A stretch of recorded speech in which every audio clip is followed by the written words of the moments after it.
एक बार फिर से स्वागत है आपका।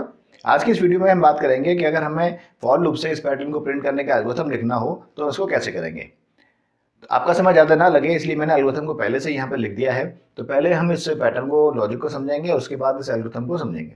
तो इस पैटर्न को अगर हम ध्यान से देखें तो हमें ऊपर से नीचे की तरफ एक नंबर ऐसा जरूर मिलेगा जो कि या तो बढ़ रहा होगा या फिर कम हो रहा होगा। तो ये देखिए नंबर, ये ऊपर से नीचे की तरफ कम हो रहा है तो ये कहलाएगा आई। यानी आई कहने से क्या हुआ कि दो चीजें क्लियर हो गई। एक तो ये हो गया कि आई की वैल्यू 4 से लेकर 1 तक चलेगी, और दूसरी बात ये हो गया कि क्योंकि यहाँ पर 4 है तो हम इसको कहेंगे ये 4th रो है, ये 3rd रो है, ये 2nd रो है और ये 1st रो है। अब दूसरी बात एक ये है कि हमें रो में कितने कॉलम है ये देखना है। तो अगर 4th रो है तो कॉलम कितने हैं, देखिए 1 2 3 4। अगर 3rd रो है तो 1 2 3, 2nd रो है तो 1 और 2, 1st रो है तो 1 कॉलम। तो इसका मतलब ये होगा कि कॉलम नंबर कितने होंगे, जितना कि रो का नंबर है। तो इसी लॉजिक को हम यहाँ पर यूज करेंगे। तो क्या है कि 4 से लेकर 1 तक हमने ये लूप चलाया। अब 4 से अगर 1 तक जाना है तो हम क्या करेंगे, डिक्रीमेंट करेंगे। तो हमने माइनस लिख दिया, ठीक है।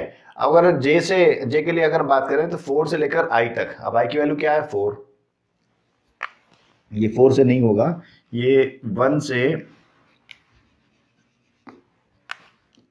आई तक। अब इसको देखिए आई की वैल्यू कितनी है 1 से लेकर आई तक। आई कितना है 4, तो 1 से लेकर 4 तक यानी कि 4 बार, 1 2 3 4, ये 4 बार प्रिंट करेगा आई को। आई को क्या प्रिंट करेगा अभी हम समझेंगे इसको, और इंक्रीमेंट करते हुए।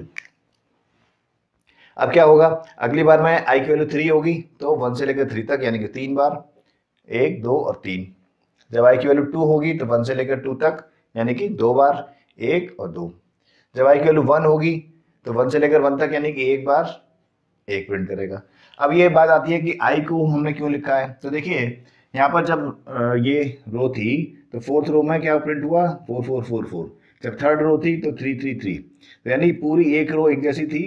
उसके बाद दूसरी रो जब चेंज हुई तो उसमें रो में चेंज हुआ, फिर यहाँ पर चेंज हुआ, पूरी रो चेंज हो गई, फिर पूरी रो चेंज हो गई। और क्योंकि रो में चेंज हो रहा है और रो को हमने आई से डिनोट किया है इसलिए हम आई लिखेंगे यहाँ पर।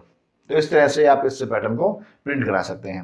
उम्मीद है आपको समझ में आ गया होगा, पर फिर भी अगर कोई डाउट है, कोई क्वेरी है तो कमेंट बॉक्स में लिखकर आप पूछ सकते हैं। मैं पूरी कोशिश करूंगा उसको सॉल्व करने की। और यहाँ पर आपसे छोटी सी रिक्वेस्ट करता हूँ मैं, अगर आप इस वीडियो को यूट्यूब चैनल पर देख रहे हैं तो चैनल को सब्सक्राइब जरूर कीजिए, और अगर आप इस वीडियो को फेसबुक पेज पर देख रहे हैं तो पेज को फॉलो जरूर करिए। तो इस वीडियो को देखने के लिए, लाइक करने के लिए, शेयर करने के लिए आपका बहुत बहुत धन्यवाद।